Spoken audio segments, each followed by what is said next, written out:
So much of what Americans believe about this president is pure fiction, scripted by I don't know who, Hollywood writers I don't know.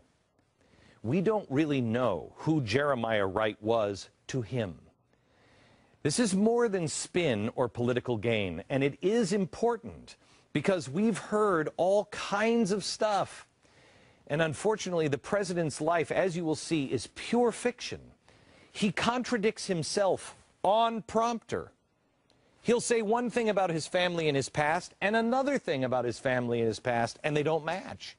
It's fiction. And we'll prove that to you tonight with certifiable fact. What most people don't know is the extent of the lies that we have been told.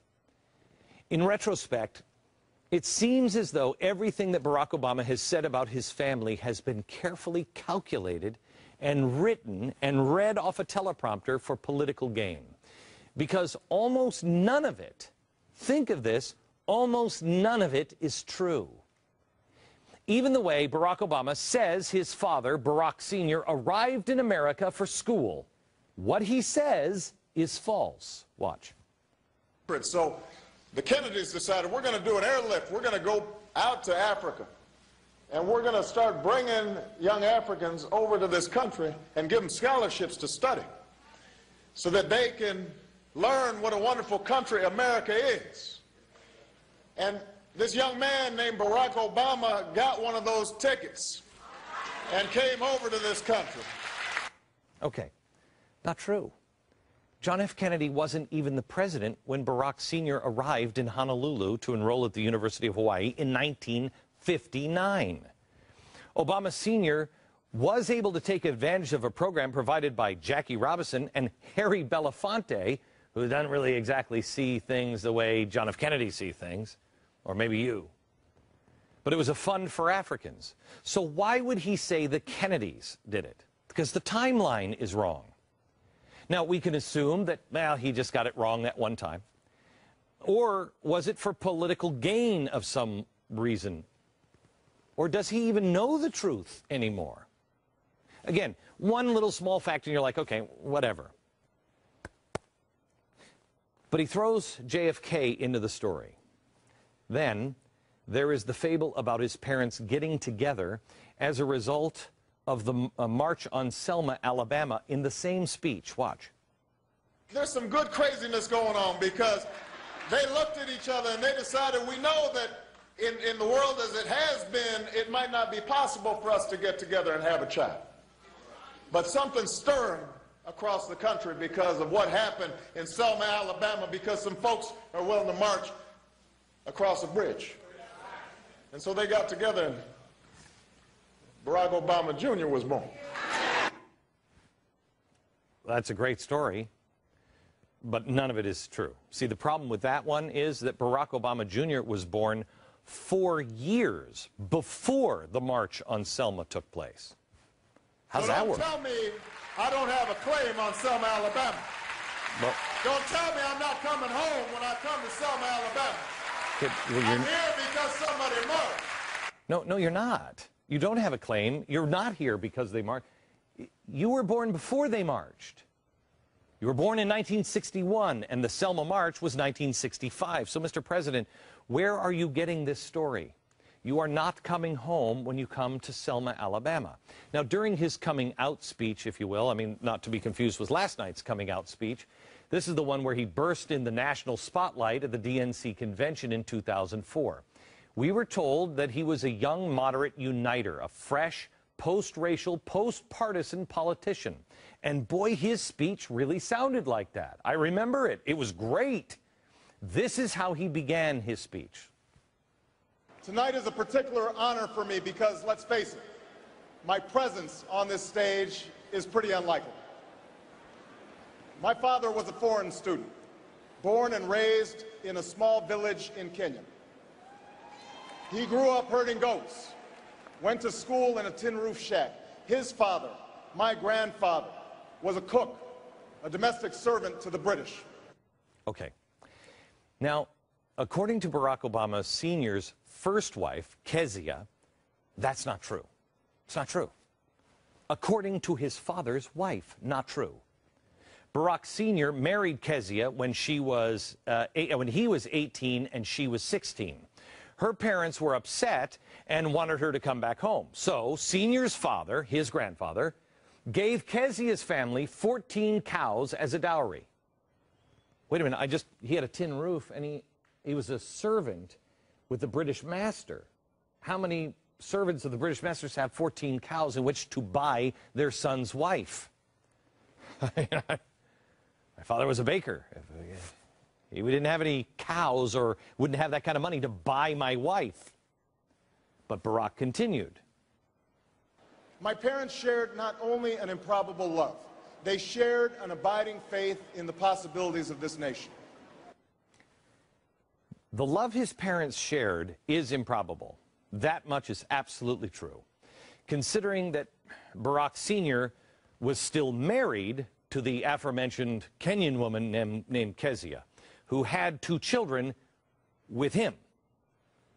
So it was improbable. So his dad comes over while still married and 2 children over there. He comes over here. That's where he meets Barack's mother, Stanley Ann Dunham. Barack and Dunham never even shared the same residence. Not to mention the fact that 1 week after Barack was born, Barack's mom, Ann Dunham, took Barack away and left Hawaii to enroll at the University of Washington in Seattle, leaving Sr. behind. By the time she came back to Hawaii, Barack Sr. was already long gone, for good.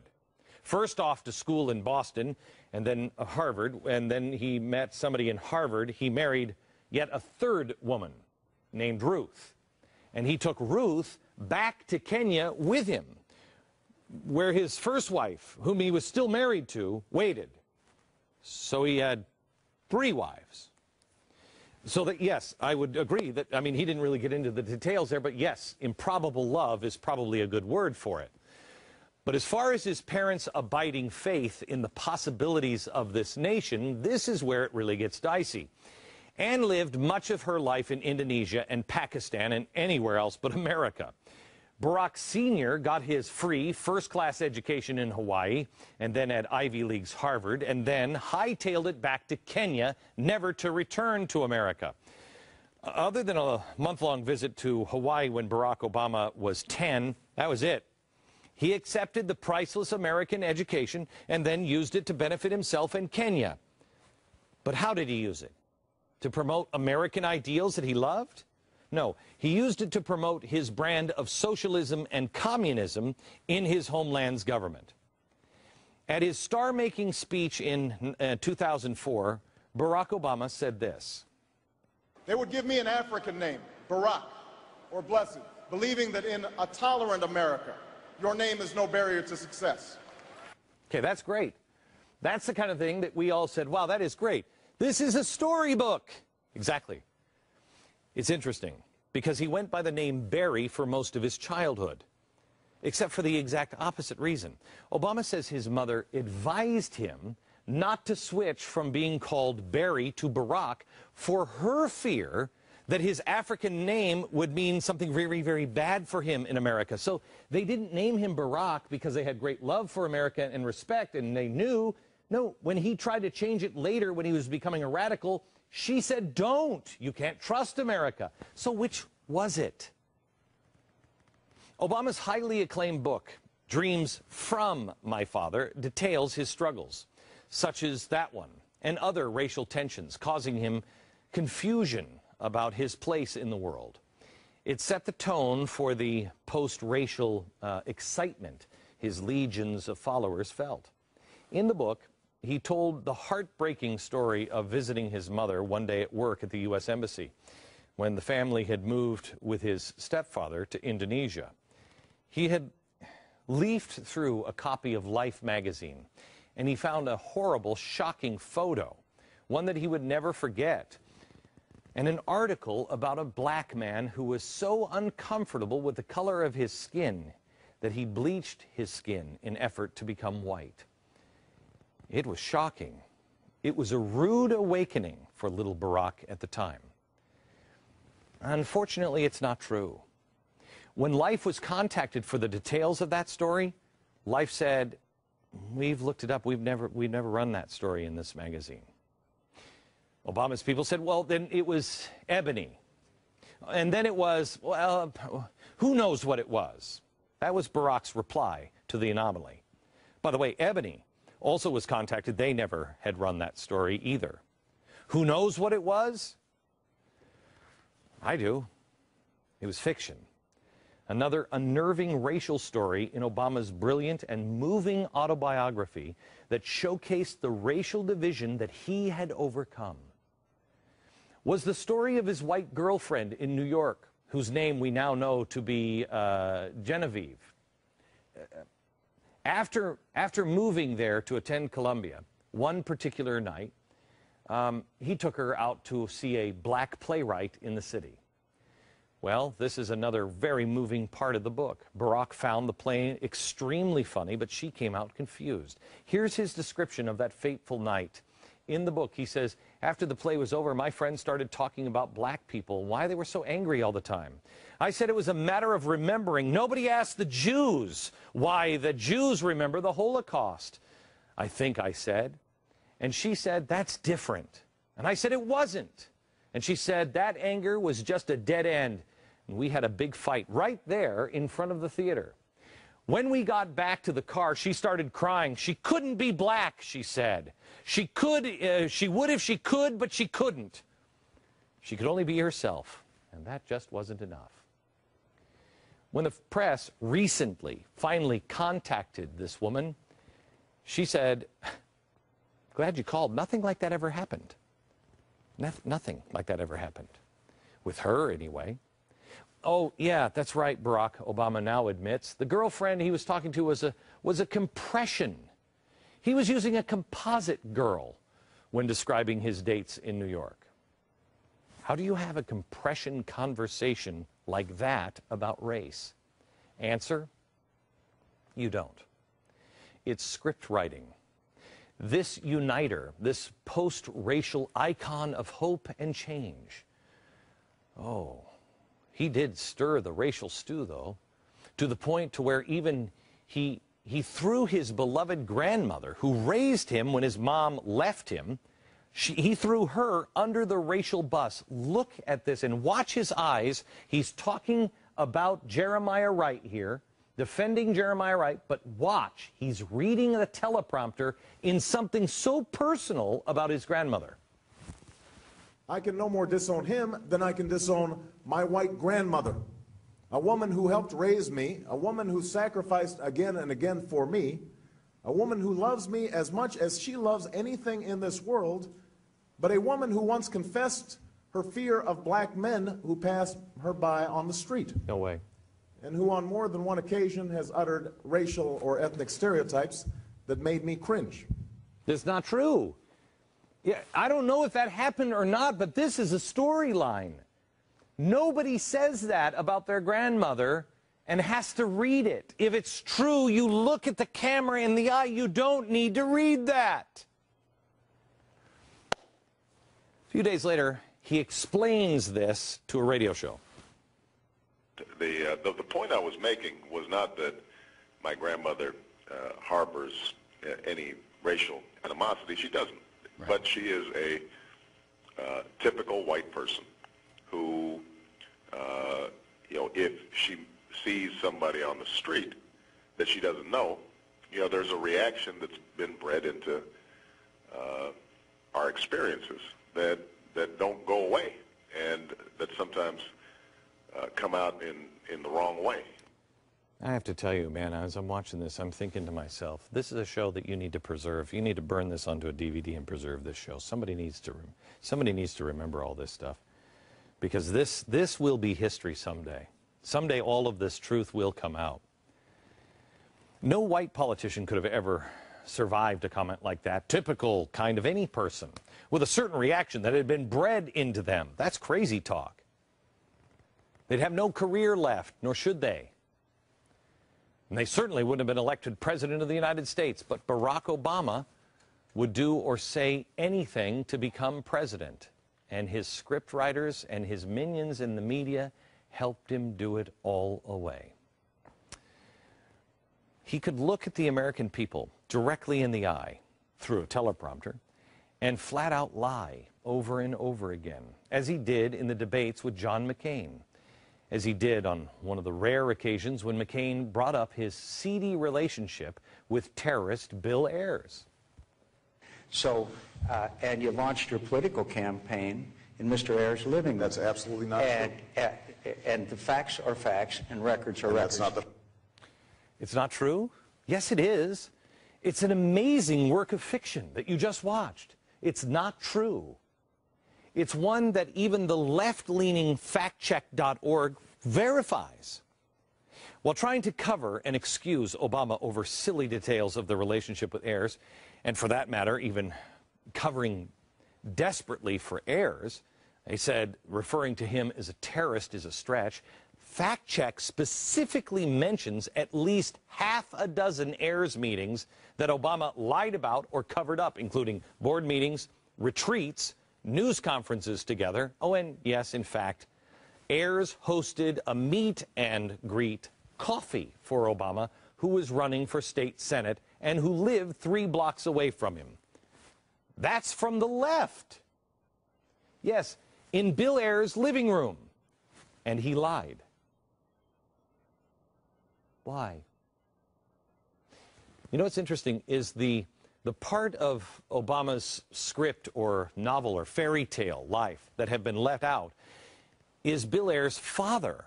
Bill Ayers' dad, Tom, gave Obama his first professional break. Bill Ayers' dad was a mentor to Barack, but they never met. I'm just now beginning to understand what Bill Clinton meant when he said, it's a fairy tale. And he's not talking about a black man becoming president. It's that this man's life is a fairy tale. It's a fable. It's made up stories. You might remember that Obama went back and forth incessantly about his Marxist spiritual advisor, Jeremiah Wright.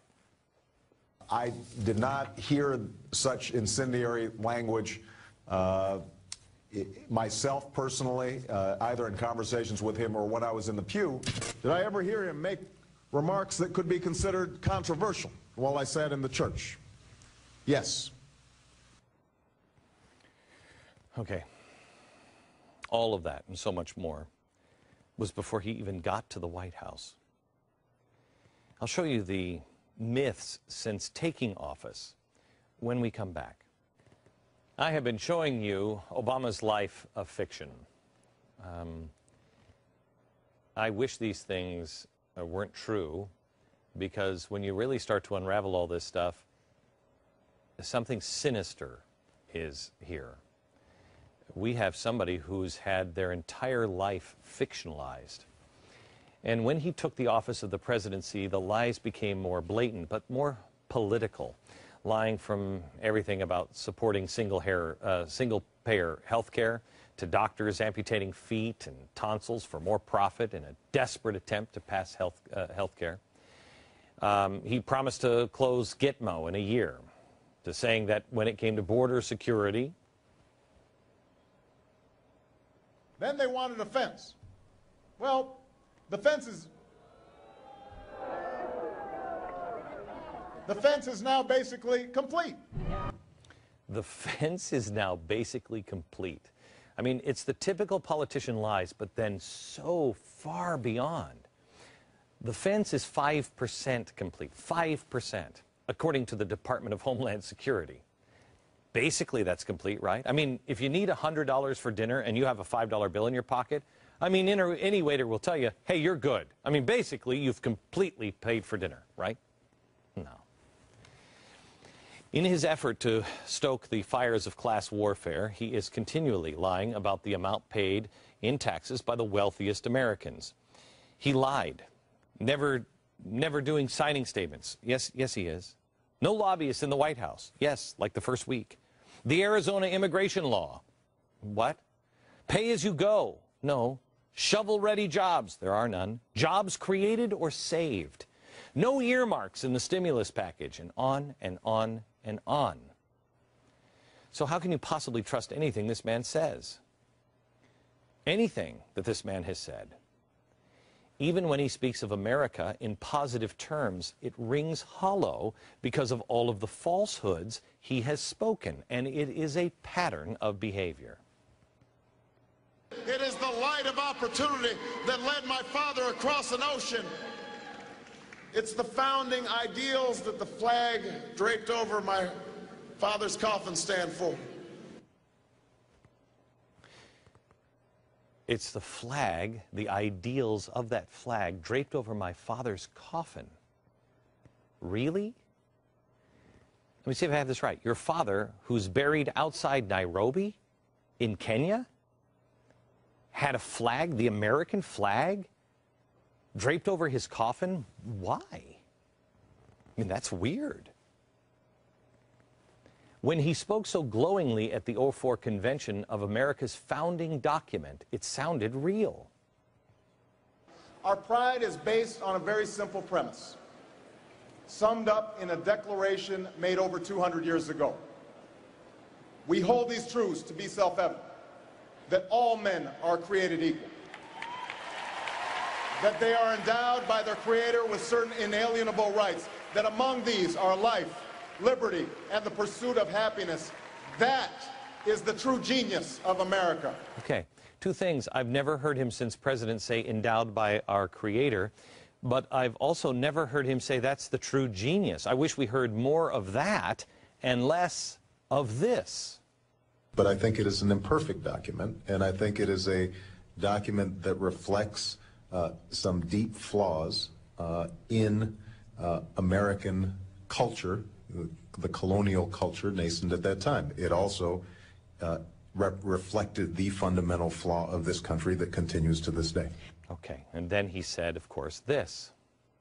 There was a tendency to lose track of the political and community organizing and activities on the ground that are able to put together the actual coalitions of power through which you bring about redistributive change.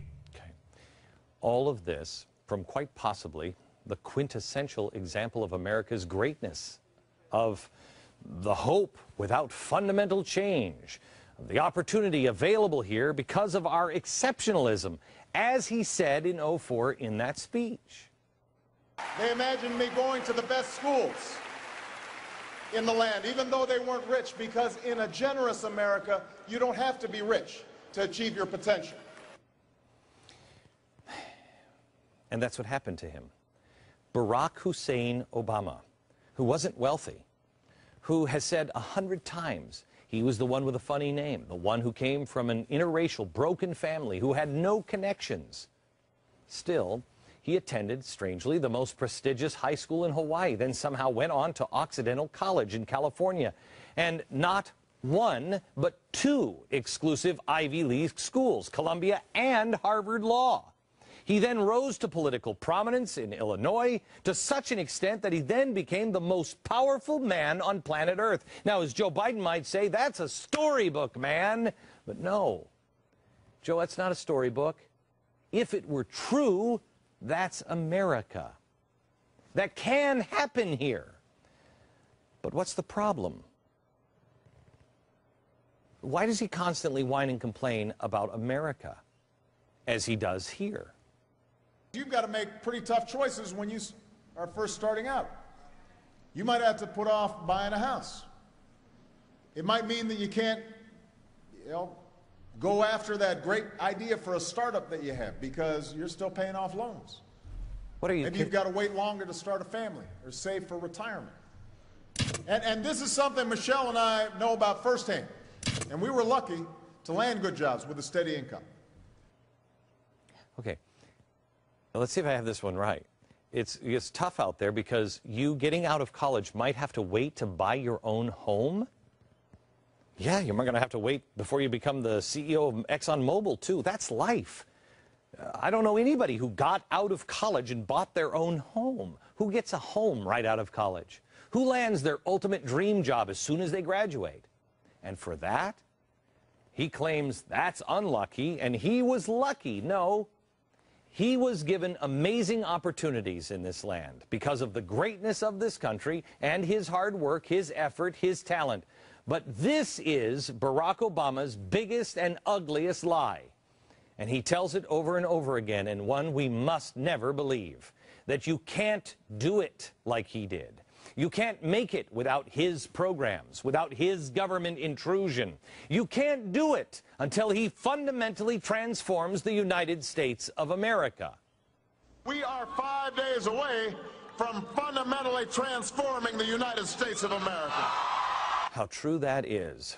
One of the few things Obama has said that it was absolutely true. I contend what you think you know about this president and this president's life is nothing but fiction. When we come back, I want to talk to you about this man. I mean, if this man was going to marry your daughter, you and your wife, your spouse, would sit down and ask some strong questions. This man is in charge of my daughter and my son's futures. And so some questions that you and I need to discuss when we come back.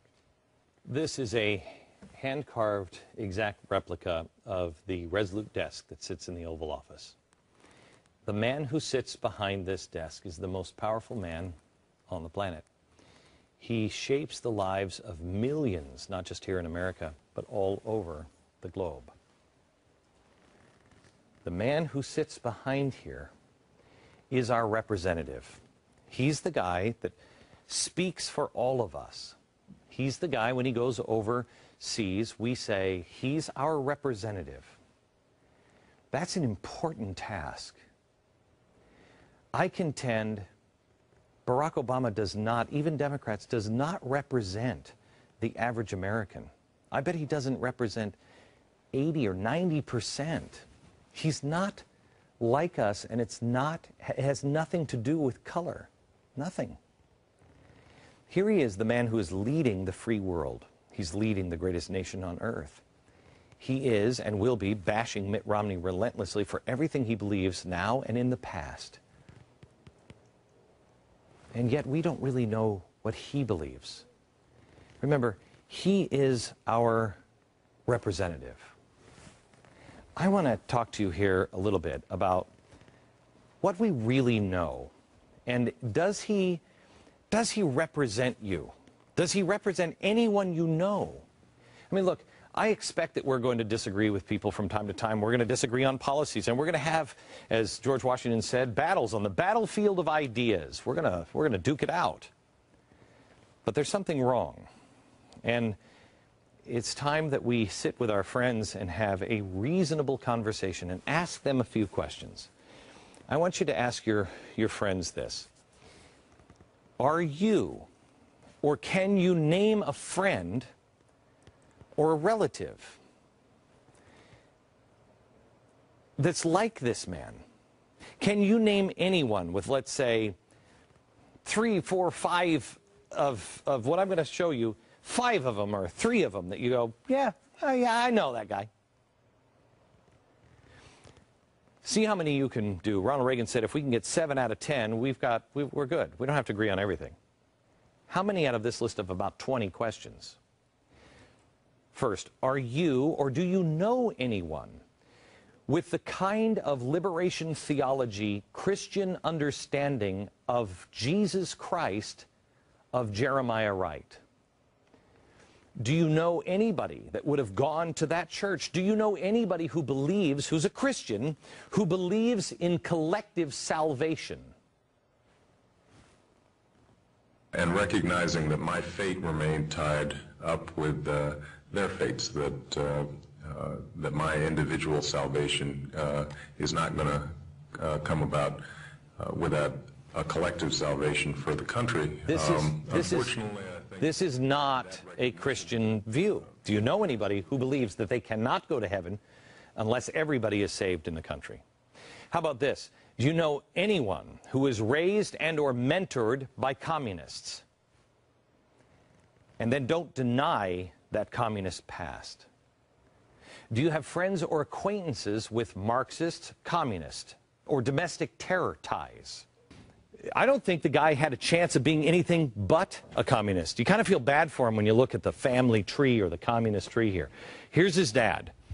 Barack Obama's dad, you remember him from dreams from my father. In other words, the dreams that I got from my father. Well, who was he? If he's got dreams that Barack Obama is downloading, what were his dreams?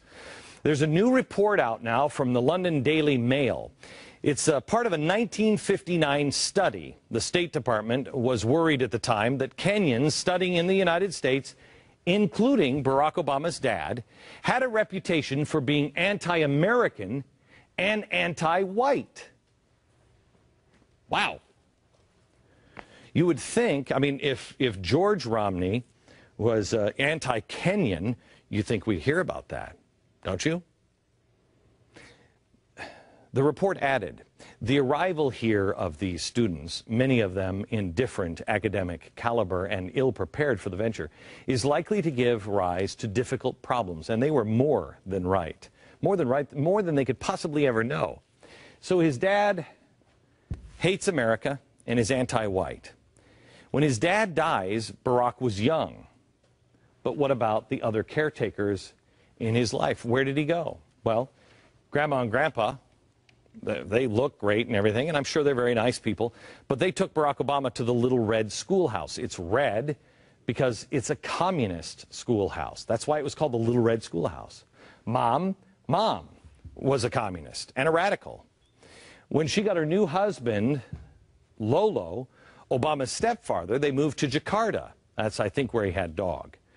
Apparently, Lolo wasn't radical enough, so Mom takes little Barack away because he's not communist enough and moves Barack back to Hawaii with the grandparents, where the grandfather decides, I got to find him a mentor, Frank Marshall Davis.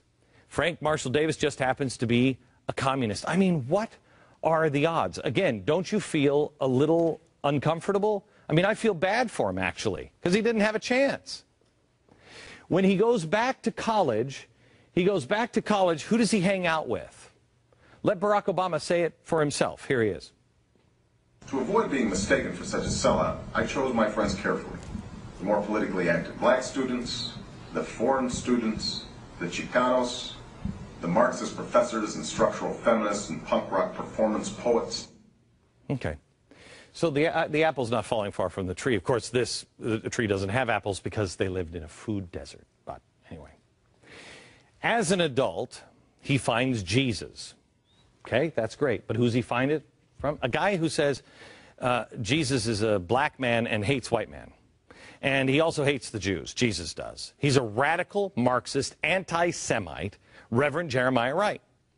He defends him all the way, and when he can't take the heat anymore, and they finally say, just throw the guy under the bus, where does he turn for his spiritual advice? Another guy, Jim Wallace, another Marxist, a spiritual Marxist. Really? He meets in Chicago, but it's definitely not friends, with radical underground, Weather Underground member Bill Ayers, another Marxist, communist, radical revolutionary. Then he teaches school about this guy. He teaches in college Saul Alinsky, another radical communist that this guy understands, this guy understands, this guy understood, this guy understood. Really? When he goes to Congress, he is the farthest left out of everyone there. Even the self-described socialist Bernie Sanders, who I have respect for because at least he says what he is. He's farther left than the socialist. And then he goes on, as president, to appoint Van Jones, a communist. Well, he was. I haven't heard about his turning point. Valerie Jarrett, this is his best friend, Valerie Jarrett. Guess who her father was? Her father-in-law just happened to be a Chicago reporter, a communist, and a buddy of Frank Marshall Davis, the communist that Barack hung out with. This is the tie on how these two got together. By the way, we have a new book coming out called The Communist. It's not written by me. It's written by Paul Kengor. He's the author of Ronald Reagan, and he tells the story of Barack Obama's real mentor. It's critical that you understand who mentored him. Look for it this July. But I warn you, Obama is living in one big communist tree. I mean, he's like a communist Keebler elf, you know, that gives the cookies away for fairness and justice. How many communists do you know? Do you have friends that believe that terrorism doesn't really exist, and that by definition, jihad is a holy struggle? Our enemy is not terrorism, because terrorism is but a tactic. Our enemy is not terror, because terror is a state of mind, and as Americans, we refuse to live in fear. Nor do we describe our enemy as jihadists or Islamists, because jihad is a holy struggle, a legitimate tenet of Islam, meaning to purify oneself or one's community. How many people do you know believe that? This man surrounds himself with people like this. How about somebody who believes, really truly believes, that the Muslim Brotherhood is largely secular and a good force? The term Muslim Brotherhood is an umbrella term for a variety of movements. In the case of Egypt, a very heterogeneous group, largely secular, which has eschewed violence and has decried al-Qaeda as a perversion of Islam. Do you know anybody that thinks that NASA's foremost goal should be Muslim outreach to help them feel good? When I became the NASA administrator, or before I became the NASA administrator, he charged me with 3 things. One was he wanted me to help re-inspire children to want to get into science and math. He wanted me to expand our international relationships. And third, and perhaps foremost, he wanted me to find a way to reach out to the Muslim world and engage much more with dominantly Muslim nations to help them feel good about their historic contribution to science and engineering.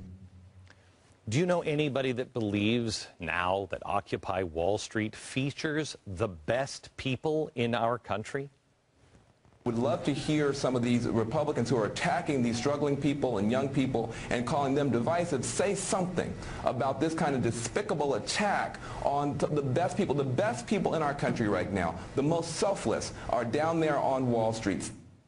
Is it even conceivable that you know or associate with somebody like this, or somebody who thinks that killing Osama bin Laden was an actual tough decision to make? Intelligence reports locating Osama bin Laden were promising, but inconclusive, and there was internal debate as to what the president should do.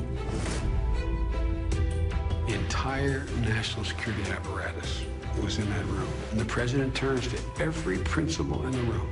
What do you recommend I do? And they say, it's a close call, Mr. President. As he walked out the room, it dawned on me, he's all alone. This is his decision. He took the harder and the more honorable path. The heart? At the same time he had a hard time making this decision, do you know anybody who would make that decision and then insist that you have a blame someone else memo ready just in case it went poorly?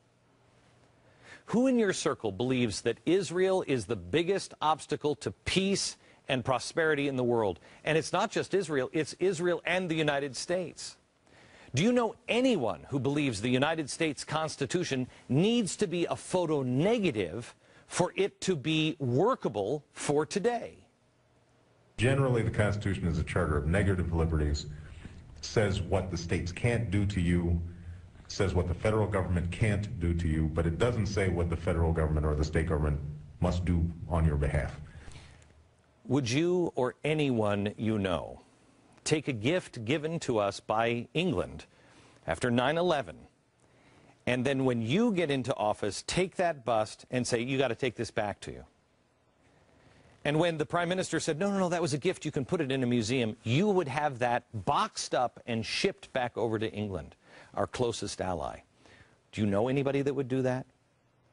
Do you know anyone who has a wife or a husband that was never really proud of their country until you were nominated or until something good happened in your life? And let me tell you something. For the first time in my adult lifetime, I'm really proud of my country. Wow. Do you know anyone who would actively defend and fight for the right to allow a baby to die in a closet without any treatment if that baby was born after a failed abortion? Anyone? Barack Obama did it. How many people do you know would give a shout out to somebody, hey, good to see you, right before announcing that 13 American soldiers were murdered by an Islamic extremist on our own soil. I hear that Dr. Joe Medicine Crow was around, and so I want to give a shout out to that Congressional Medal of Honor winner. Good to see you.